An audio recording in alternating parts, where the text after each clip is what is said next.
투미TV 시청자 여러분 반갑습니다. 당신의 부동산 주치 김재경 소장입니다. 이번 시간에는 여러분들이 정말 궁금해하는 세금에 대하여 한번 다뤄보려고 합니다. 제 옆에 부동산 세무 전문가 나와 계십니다. 안녕하세요. 네, 안녕하세요. KS 세무회계 대표 세무사이자 부동산 세금 채널인 공쌤TV를 운영하고 있는 공창규 세무사라고 합니다. 네, 자체 유튜브 채널 공쌤TV도 운영 중이라고 하셨는데 공쌤의 뜻이 어떤 건가요? 네, 여러 가지 의미가 있는데요. 그중 한 가지가 공인중개사 플러스 세무사라는 의미가 있습니다. 세무사 자격증도 있는데 나중에 그냥 추가로 더 공부해서 공인중개사 자격증도 획득하신 거죠? 네, 그렇습니다. 어우, 대단하십니다. 공창규 세무사님과 함께 다룰 이번 주제는 바로 상생임대주택입니다. 상생임대주택 자체는 일전에도 상세하게 설명한 적이 있었었는데 댓글들이 정말 많이 달렸거든요. 문의사항들에 대하여 한번 정리해 드릴까 합니다. 상생임대주택 자체는 6.1 부동산 대책이 발표되면서 논란이 시작되었습니다. 왜 논란이 되었냐? 너무 좋은 혜택을 줘서 논란이 되었다라고 할 수 있을 것 같은데요. 예전부터도 상생임대주택이라는 건 존재하긴 했었지만 요건을 맞추기도 좀 쉽지 않았었고요. 그리고 더 중요한 거는 해봤자 이 거주 요건 1년밖에 인정 안 해주면 이거 가지고 뭐 하냐 라고 할 수 있는데 이게 요건들도 폐지시켜버리고 2년 실거주 요건도 충족한 걸로 봐주게 되니까 사람들이 너무 좋아하게 된 것이죠. 그래서 나도 해당이 되는지 안 되는지에 대한 질문들이 정말 많았었습니다. 그런데 이 사항을 갖다가 한번 정리해 볼까 합니다. 상생임대주택에 대한 기본 개념을 설명해 드리도록 하겠습니다. 2017년도 8월 2일 이후로 조정대상 지역 내 신규 취득한 사람 같은 경우는 2년 실거주 요건이 존재하게 됩니다. 그런데 이 2년 실거주 요건을 미충족한다 하더라도 비과세를 해줄 수 있다는 개념이 나타나게 된 것이고요.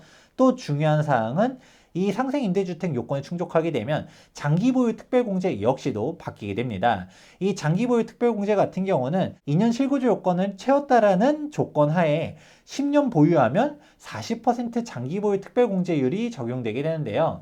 근데 2년 실거주 요건을 못 채웠다라고 하면 똑같이 10년 보유를 했다 하더라도 1년에 2%씩 해서 10년을 채웠다라고 하면 20%밖에 장기보유 특별공제를 주지 않는다는 것이죠. 근데 이 부분에 대해서도 혜택을 주도록 되어 있다라는 부분을 알아두시면 좋을 것 같습니다. 그러면 이렇게 좋은 상생임대주택 혜택을 받기 위해서는 어떤 요건들을 맞춰야 되느냐? 상생임대주택은 제155조의 3의 1항에 규정되어 있습니다. 상생임대주택에 대한 기본 원칙은 아래와 같습니다. 직전 임대차 계약을 1년 6개월 이상 임대를 할 것. 두 번째로는 5% 이내의 상생 임대차 계약을 체결해야 되는데요. 근데 여기서 중요한 거는 2021년 12월 20일로부터 2024년 12월 31일 중에 체결을 해야 됩니다. 맨 마지막으로는 상생 임대주택의 임대 기간은 2년 이상을 충족하면 됩니다. 제가 지금 설명드리는 사항은 기재부 및 법령에 나와 있는 부분을 풀어서 적은 거기 때문에 명확하다라고 보면 좋을 것 같은데요. 우선은 1번에 있었던 직정 임대차 계약 1년 6개월 이상 임대 같은 경우는 승계한 임대차 계약은 안 된다. 내가 취득한 이후로 새롭게 임대 계약을 해야 된다라고 나와 있고요. 여기서 말하는 1년 6개월에 대한 의미는 표면적인 계약 기간이 중요한 게 아니라 실제 임대 기준이다라고도 이해하시면 좋을 것 같아요. 극단적으로 예를 들어 1년짜리 단기 임대 계약을 했었어요. 하지만 실제로는 1년 6개월 이상 임대가 됐다라고 하면 직전 임대차 계약으로서 인정이 된다라는 부분 참고해 보시면 좋을 것 같고요. 두 번째로는 5% 이내 상생 임대차 계약을 체결해야 된다라는 부분인데요. 이 부분은 계약 체결 자체만 기간 내에 하면 됩니다. 두 번째 계약의 만료일이 해당 기간이 아니라 계약서, 여기서 말하는 것도 전세나 월세 잔금일이 아니라 여기서는 계약만 체결하면 되는 것이고 증빙할 수 있는 계약금 지급 증빙이 되면 된다는 것이고요. 두 번째로는 임차인의 연속성이 필요하지 않습니다. 맨 처음에 내가 직전 계약 같은 경우는 갑이랑 했는데 두 번째 5% 이내의 상생 계약 같은 경우는 을과 새롭게 계약을 체결한다 하더라도 상관이 없고요. 그리고 직전 임대차 계약과 상생 임대차 간에 공백이 있을 수 있겠죠. 내가 전세 만료일 이후로 바로 세입자가 들어오지 않고 몇 달간의 공백이 있을 수 있겠지만 그 부분 역시도 문제가 없다. 주택임대사업자를 등록한 경우 그리고 계약갱신 청구권 때문에 어쩔 수 없이 5% 이내로 갱신한 사람들도 상생임대주택 혜택을 받을 수 있는지에 대해서 물어보는 사람들이 있는데요. 역시 혜택을 받을 수 있다라고 이해하시면 좋을 것 같습니다. 맨 마지막으로는 상생 임대주택의 임대 기간은 2년 이상입니다. 여기서 또 많이 물어보는 질문 중 하나가 2년을 미충족하면 어떻게 되나요? 세입자가 만기 전에 조금 빨리 나갔어요. 한두 달 먼저 나갔어도 이건 어떻게 될까요?에 대해서는 무조건 2년을 충족해야 된다라는 부분들을 알아두셔야 될 것 같고요. 그리고 간혹 가다가 상생 임대주택 계약을 체결한 이후로 그 즉시 비과세가 적용되는지 물어보시는 분들이 있는데요. 이 경우는 2년 이상 임대를 완료한 경우에만 혜택을 부여한다라고 이해하시면 좋을 것 같습니다. 이 부분은 법령뿐만 아니라 기획재정부 보도자료 Q&A가 있기 때문에 한번 쭉 보시면 이해하시는데 도움이 될 것 같습니다. 자, 이렇게 상생 임대주택 관련해서 제가 쭉 기본적인 사항에 대해서 설명드리긴 했는데요. 문제는 이 상생 임대주택이 이렇게 간단하지 않습니다. 참신하다라고 해야 될까요? 위에 있는 질문들이 정말 많은데 이 부분을 오늘 공쌤과 함께 쭉 풀어볼까 합니다. 첫 번째 질문, 2주택인 다주택자도 상생 임대인 혜택을 받을 수 있나요? 라고 물어보셨거든요. 물론 2주택자도 상생 임대 혜택을 받을 수는 있습니다. 하지만은 이 상생 임대 주택을 반드시 1세대 1주택으로 매도하는 경우에만 비과세를 받을 수 있습니다. 네, 두 번째 질문 같은 경우는 이런 상생 임대주택에 대한 혜택이 부담부 증여를 하는 경우에도 적용이 되느냐라고 질문이 있습니다.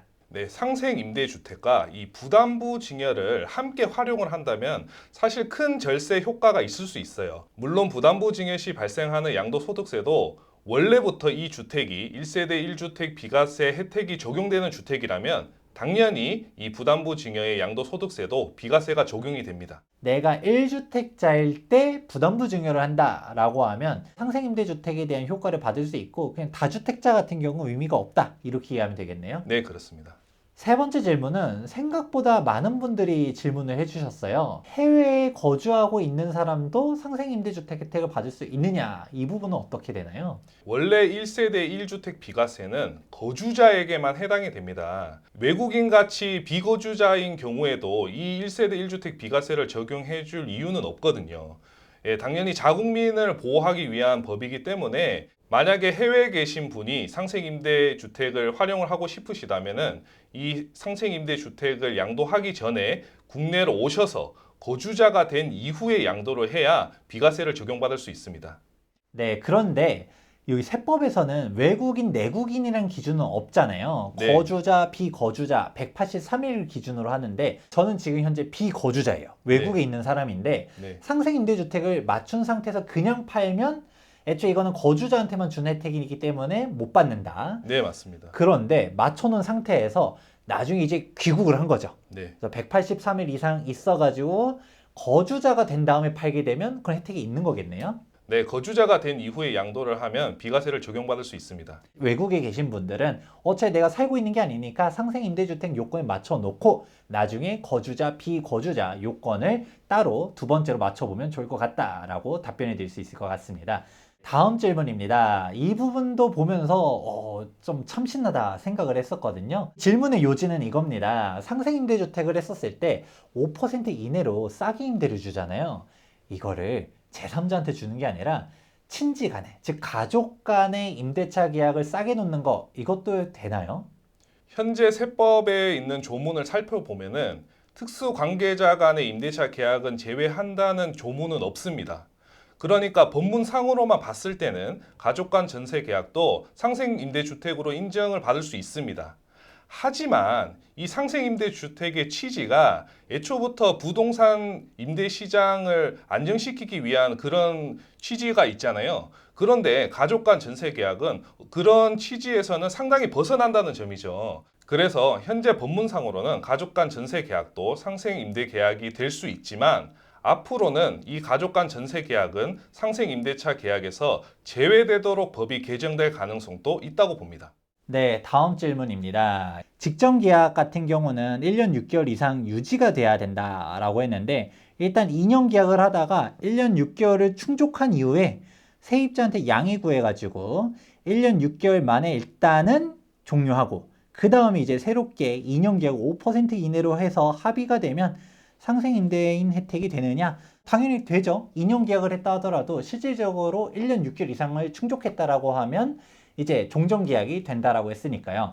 그런데 이제 다음 질문이 조금 핵심입니다. 이제 승계받은 임차인이랑 여기서 말하는 이게 포인트가 승계죠.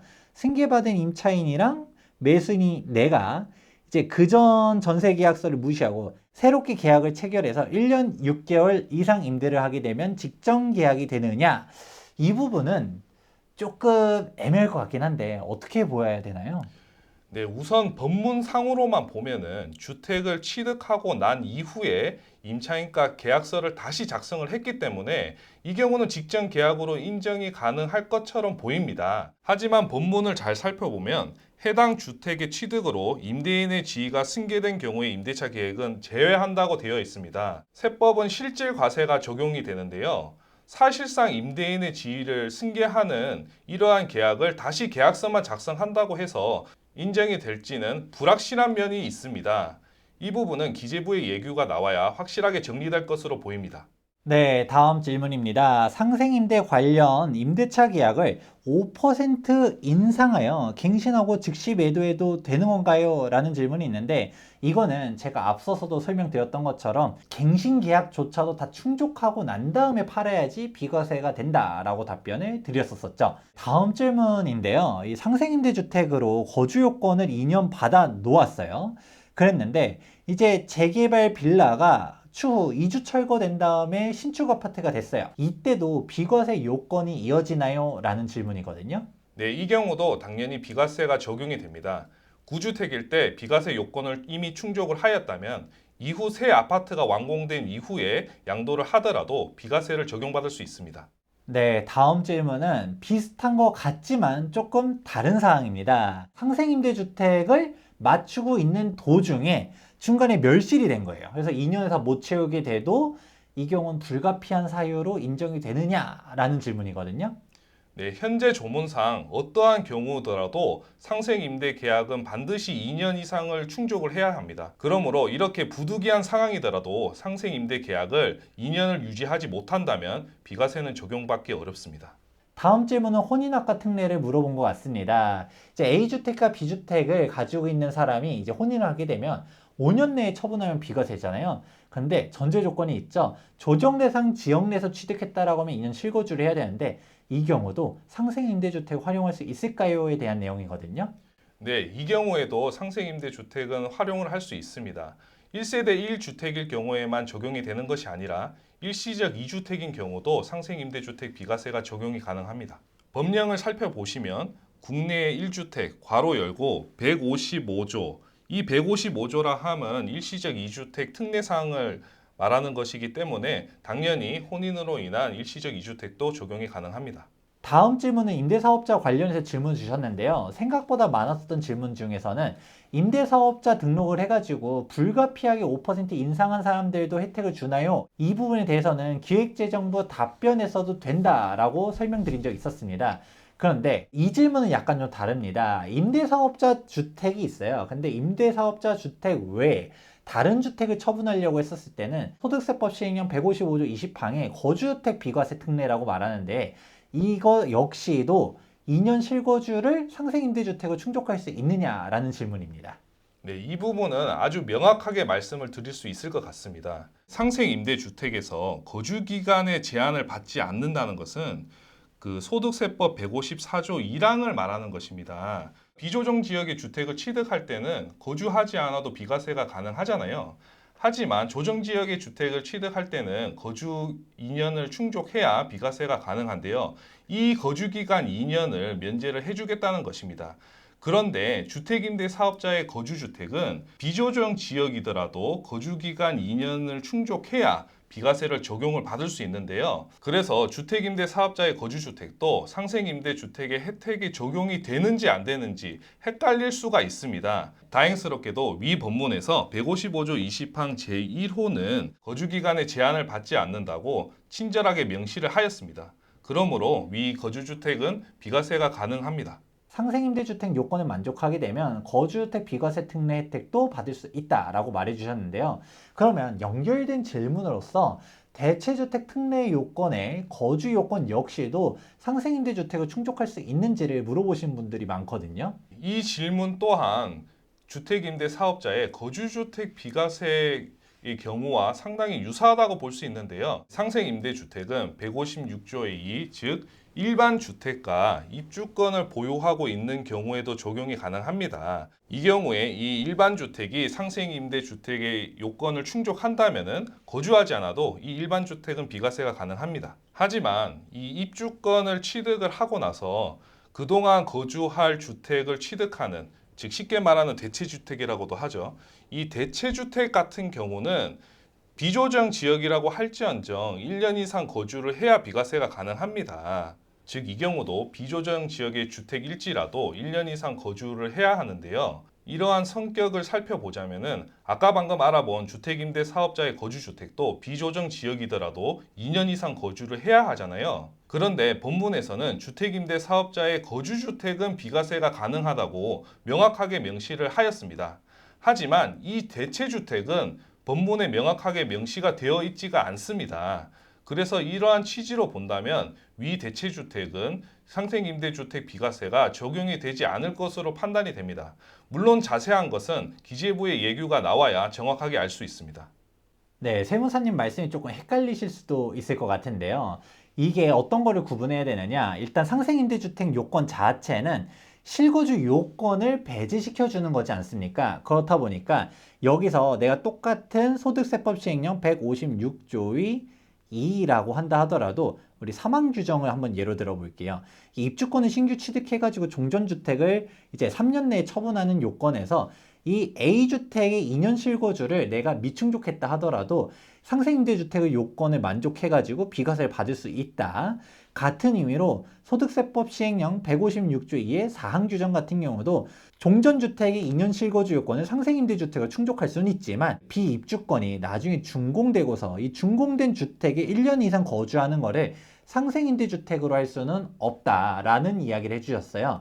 같은 의미로 156조의 2의 5항 같은 경우도 1년 거주를 해야 되는 요건들이 존재하는데요. 근데 여기서 말하는 1년 거주라는 거는 시행령 자체에 아예 명확하게 명시가 되어 있습니다. 조정 대상 지역, 비조정 대상 지역과 상관없이 있는 거주 기간이기 때문에 우리가 흔히 말하는 2년 실거주는 154조 1항 규정인데 이거랑은 다르다라는 것을 이해하는 게 1번이고요. 그런데 여기서 154조 1항과 다르다라고 했었지만 아까 일전에 말했었던 거주주택 비과세 같은 경우는 155조 20항 1호가 명시가 되어 있습니다. 그렇기 때문에 우리가 흔히 생각하는 실거주 요건과 다른 요건들도 혜택을 주려고 하면 이렇게 명시가 되어 있어야 되는데 우리 아까 말했었던 대체주택, 즉 156조의 2의 4항이라든지 5항이라든지 이런 규정에 대해서는 명시가 되어 있지 않기 때문에 실거주를 해야 될 것으로 보여진다라고 설명해 주신 것입니다.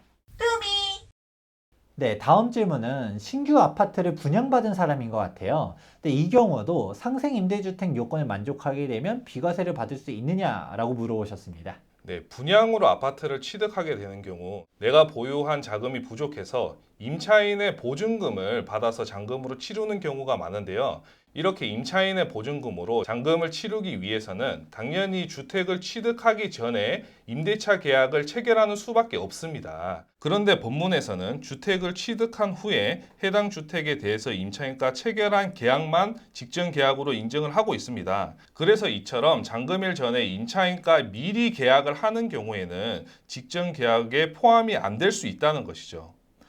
이렇게만 들어보면 조금 이상한 것 같은 게 결국은 실질은 똑같긴 한데 우리가 분양권인 상태에서는 아직 주택이 아니었기 때문에 그때 전세 계약 치른 거는 인정 안 해줄 수도 있다 이런 말인가요? 네, 그렇습니다. 하지만 세법은 실질 과세가 적용이 되는데요. 위 법에서 직전 임대차 계약 중에 임대인의 지위가 승계된 경우에 임대차 계획은 제외한다고 되어 있잖아요. 그런데 이와 같이 분양으로 취득한 아파트의 경우 당연히 첫 임대차 계약이니까 승계받은 임차인이라는 정의가 성립이 되지 않잖아요. 그러므로 이 같은 경우는 주택 취득 전에 임대차 계약을 체결하였지만 상생 임대차 계약을 적용해 주는 것이 옳다고 개인적으로 판단이 됩니다. 하지만 정확한 것은 기재부의 예규가 나와 봐야 알 수 있습니다. 네, 마지막 질문입니다. 마지막 질문은 세입자의 계약갱신 청구권으로 인해 불가피하게 5% 이내로 올린 경우도 해당이 되느냐? 이거는 당연히 된다라고 제가 앞에서 설명하지 않았었나요? 굳이 이 질문을 뽑은 이유가 뭔가요? 네, 물론 계약갱신 청구권 행사에 대한 계약도 당연히 상생임대 계약으로 인정이 됩니다. 하지만 사실상 상생임대가 어려울 것으로 보입니다. 여기에는 보이지 않는 엄청난 함정이 숨겨져 있는데요. 임차인을 잘못 만나면 사실상 상생임대 주택이 불가능하기 때문입니다. 계약갱신 청구권을 사용하면 계약서상 임대 계약과 상관없이 임차인이 언제든지 임대인에게 계약 해지를 통보를 할 수 있습니다.